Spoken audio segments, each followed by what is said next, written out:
Hello everyone, welcome to One Day Law Revision, Module 5 of Interpretation of Statute, External Aids to Construction. Module 1 to 4 हमने already cover किया है, upload किया है पहले ही. Now I am uploading today Module 5. So let's quickly go through the synopsis first. In this we will see parliamentary history of external aids to interpretation, debates and proceedings of the legislature, historical facts and surrounding circumstances, economic, social, economic and political developments, reference to other statutes, contemporaneous exposition, other external aids like codifying and consolidating statute, international convention and committee reports. So let's get started. सबसे पहले external aids to interpretation. जब भी internal aids, हमने already internal aids cover किए हैं इन module number 4. जब भी internal ads adequate नहीं होते हैं तो उस टाइम पे कोर्ट्स एक्सटर्नल एड्स को कंसीडर करते हैं. तो एक्सटर्नल एड्स अगेन एक यूजफुल टूल है फॉर इंटरप्रिटेशन या कंस्ट्रक्शन ऑफ स्टैट्यूटरी प्रोविजन. एक केस लॉ दिया गया है B Prabhakar Rao and others versus state of Andhra Pradesh and anothers. Chinnappa Reddy has observed जहाँ इंटरनल एड्स काम नहीं आते where they are not forthcoming, तो उस केस में external aids shall be considered to discover the object of legislation. ये लेगिस्लेशन का ऑब्जेक्ट डिस्कवर करने के लिए हम लोग फिर एक्सटर्नल एड्स का यूज़ करते. They are not ruled out. This is now a well settled principle of modern statutory construction. तो मॉडर्न स्टैट्यूटरी कंस्ट्रक्शन में एक्सटर्नल एड्स टू इंटरप्रिटेशन को भी इम्पोर्टेंस दिया गया है. अब एक्सटर्नल एड्स टू इंटरप्रिटेशन क्या है which are not internal aid, और अब उसमें क्या क्या चीज़ें इंक्लूड होती है ये हम देखने वाले हैं. Again in the case of district mining officer and others versus Tata iron and steel company and another, supreme court has observed. इस केस में भी सुप्रीम कोर्ट ने एक्सटर्नल एड्स को अटेंशन दिया, उसके कंसेप्ट का इम्पोर्टेंस समझाया कि it is important to understand the object and also कि अगर कोई चीज़ हमको इंटरनल एड से नहीं समझ रही है तो we should consider external aid. ये एनैक्टिंग प्रोविजन तो है ही, but it is also preamble in the existing state of law and other statutes in pari materia and mischiefs which the statutes was intended to remedy. अब जो legislation का history है, the enactment which are repealed, जो cancel हो चुके हैं, जो rule out हो चुके हैं, उस केस में पार्लियामेंट्री डिबेट्स, डिक्शनरी कमेंट्रीज, यानी कि पार्लियामेंट में जो डिबेट्स हुए, जो कमेंट्रीज हुई, उनको एक्सटर्नल एड टू कंस्ट्रक्शन माना गया है. तो यहाँ पे इम्पॉर्टेंट है कि हम समझे रेफरेंस और इनकॉर्पोरेशन क्या होता है. तो जब भी एक स्टैट्यूट या लॉ इनकॉर्पोरेट किया जाता है in another statute by legislation, तो जो इनकॉर्पोरेटेड स्टैट्यूट है या जो दूसरा स्टैट्यूट रेफर किया गया है उसको हम external aid to interpretation of statute बोलते हैं. इसके लिए कंट्रोवर्सी भी है कि पार्लियामेंट्री डिबेट्स को एक्सटर्नल एड टू कंस्ट्रक्शन माना जाएगा या नहीं, बट अब ये सेटल कर दिया गया है कि पार्लियामेंट्री डिबेट्स को इंटरप्रिटेशन ऑफ स्टैट्यूट माना गया है. It is a external aid. तो जो भी प्रोविजंस इंट्रोड्यूस किए जाते हैं बिल में और अगर उसके ऊपर कोई डिबेट होता है तो इट लीड्स टू अल्टरेशन या modification of the provision and finally president के एसेंट के साथ वो पिक्चर में लाया जाता है. तो जो भी डिबेट्स हुआ है they are the external aids, क्योंकि वो हेल्प करते हैं इन इंटरप्रिटिंग द लॉ.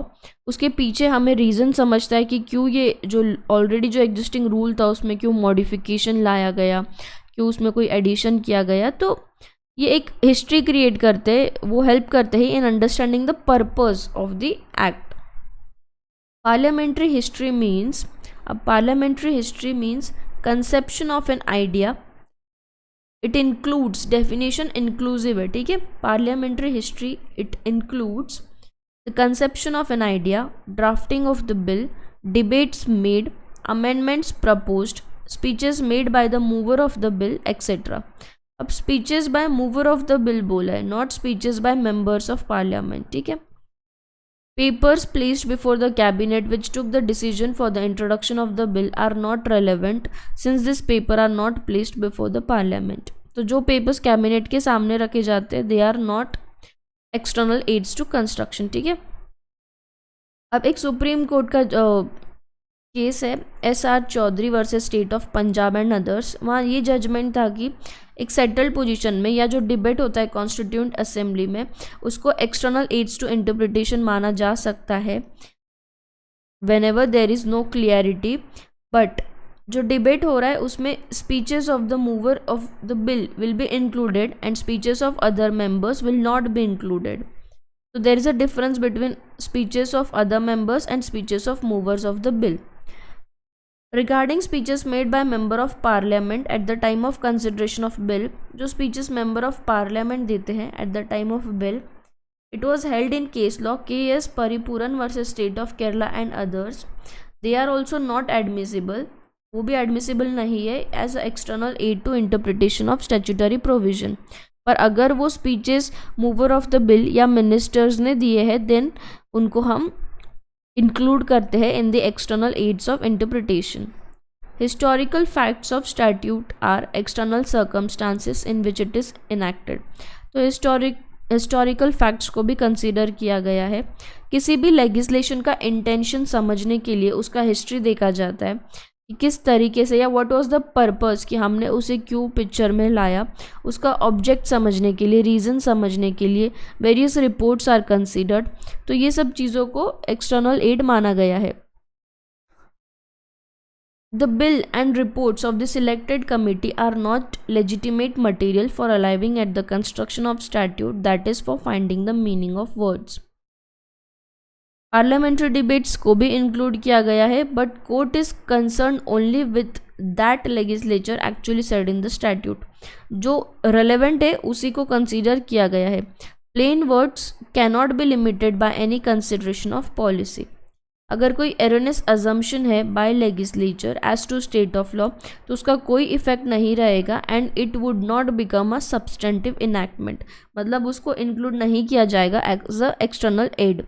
अगर स्पीचेस दिए गए हैं by the members of the houses in the course of the debate तो उन्हें नॉट एडमिसिबल बोला गया है unless by the movers of the bill, unless by movers of the bill.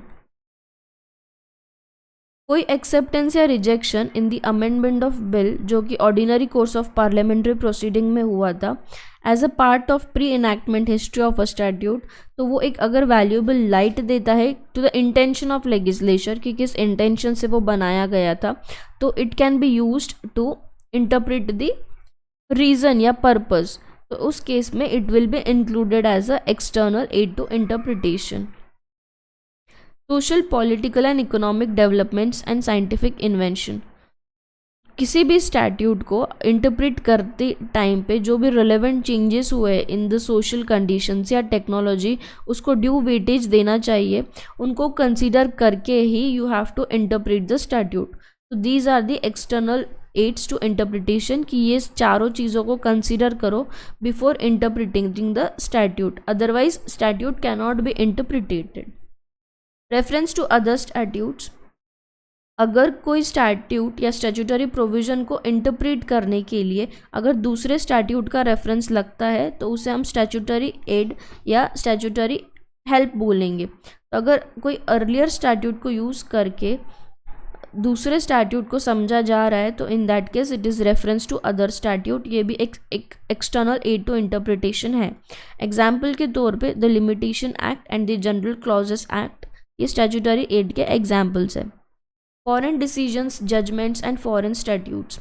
India का जो लेजिस्लेशन है, इंडिया का जो लॉ है वो काफ़ी हद तक प्रीवियस इंग्लिश लॉ से लाया गया है। तो इट इज़ मतलब जब ब्रिटिश रूल था तब से वो लॉ को एज इट इज़ इंडिया में यूज़ करते जा रहा है। थोड़े बहुत अमेंडमेंट्स किए हैं बट कुछ laws as it is use हो रहे। तो जो फॉरेन डिसीजंस थे, जो इंग्लैंड का जो डिसीजन था या जो इंग्लैंड का जो लॉ था एज इट इज़ इंडिया में यूज़ किया जा रहा है इन इंडियन लीगल सिस्टम। तो इंडिया के लॉ या जो प्रोविजंस है वो काफ़ी हद तक इंग्लिश और अमेरिकन डिसीजंस के रेफरेंस पे बनाए गए हैं। तो फॉरेन डिसीजन या जजमेंट को रेफर करना in interpretation of a statute again is a external aid to interpretation. हाँ, बट ऑब्वियसली तुमको इंडियन कल्चर को ध्यान में रखते हुए उसे यूज़ करना है फॉर इंटरप्रिटेशन ऑफ स्टैट्यूट।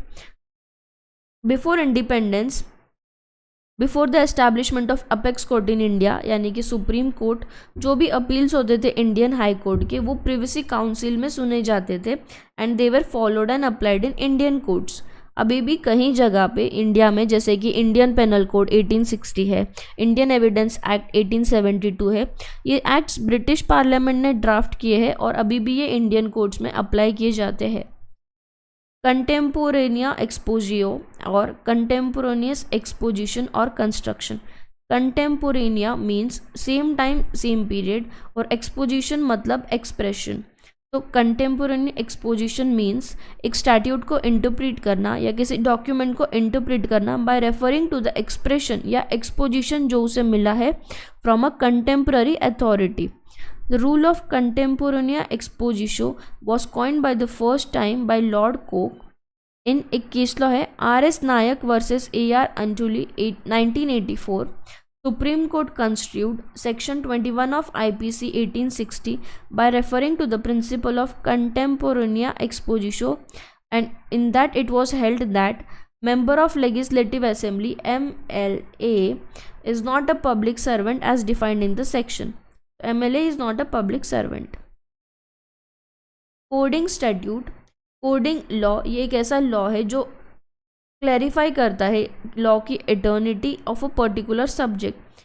जब वेरियस लॉ किसी सब्जेक्ट को लेके, मतलब किसी एक चीज़ को लेके वेरियस लॉज है, प्री एग्जिस्टिंग प्रोविजंस है, तो उसमें से किस लॉ को या किस प्रोविज़न को कब कंसीडर करना है या सिस्टमैटिकली प्रेजेंट करना है या ऑथोरेटिव स्टेटमेंट देना है, ये सब कोडिंग स्टैट्यूट में दिया गया है। For example Hindu succession act 1956। Consolidating statute मतलब एक पर्टिकुलर सब्जेक्ट रिलेटेड जितने भी लॉज है, जितने भी प्रोविजंस है, वो सबको एक जगह इकट्ठा करना एंड ऑल द स्टैट्यूटरी एनैक्टमेंट्स या नेसेसरी प्रोविजंस को या जो भी माइनर अमेंडमेंट्स हुए सबको कंसीडर करके प्रेजेंटिंग अ रीज़न या प्रेजेंटिंग द मीनिंग। अब जो भी रिपीलिंग या जो भी अर्लियर एक्ट्स होते हैं सबको एक कंबाइन एक न्यू एक्ट बनाया जाता है, जैसे कि CRPC या हम बोल सकते हैं insolvency bankruptcy code. International conventions, अब कन्वेंशंस मतलब क्या, जो मीटिंग्स होते हैं, बड़े बड़े सेमिनार्स होते हैं या जो इंटरनेशनल कम्युनिटी होती है, दैट इज़ कन्वेंशन। तो पब्लिक लॉ की एक इम्पॉर्टेंट ब्रांच है international law and it is of two kinds, public international law and private international law. तो इंटरनेशनल लॉ एक बॉडी है ऑफ रूल्स एंड प्रिंसिपल्स जो कि रेगुलेट करते हैं members of international community like UN। तो ये कन्वेंशन लिटरली इसका मीनिंग है कि it is a conference of assembly representatives और delegates assembled for a common cause. जैसे कि यूनाइटेड नेशंस कन्वेंशन हुआ था ऑन लॉ ऑफ सी इन 1982। ये इंटरनेशनल कन्वेंशंस होते हैं जहाँ पे किसी एक रीज़न या एक टॉपिक पर डिस्कशन होता है कि किस तरीके से ये पब्लिक के लिए अच्छा रहेगा। So these are also external aids to interpretation. जहाँ पे एक ट्रीटी एंटर होती है बिटवीन टू स्टेट्स और two countries on a particular subject, जैसे कि एक अग्रीमेंट हुआ है between India and Pakistan which is called as Indo Pak treaty. Committee report, अब गवर्नमेंट सर्कुलर्स, पब्लिकेशंस, रिपोर्ट्स, ये सबको external aids to the construction of statute माना गया है। जो भी कोर्ट इंटरप्रेट करता है फ्रॉम टाइम टू टाइम उसे भी एक्सटर्नल एड्स टू इंटरप्रिटेशन माना गया है, अनलेस जो स्टैट्यूट का मेन ऑब्जेक्ट है या स्पिरिट है वो उसके अगेंस्ट है। Again a case law in express newspapers private limited versus union of India, supreme court ने प्रेस कमीशन के रिपोर्ट को रेफर किया था as an external aid to construction of statute. Therefore ये कंक्लूड किया जा सकता है कि इंपॉर्टेंस या use of this aids is growing day by day and it should be used obviously to understand the purpose. तो it is a good thing. जहाँ पे भी डिफ़िकल्टी है इन understanding the true intention of legislation, वहाँ पे ये material या committee report court refer करता है to understand the true intention या ऑब्जेक्ट बिहाइंड द लॉ।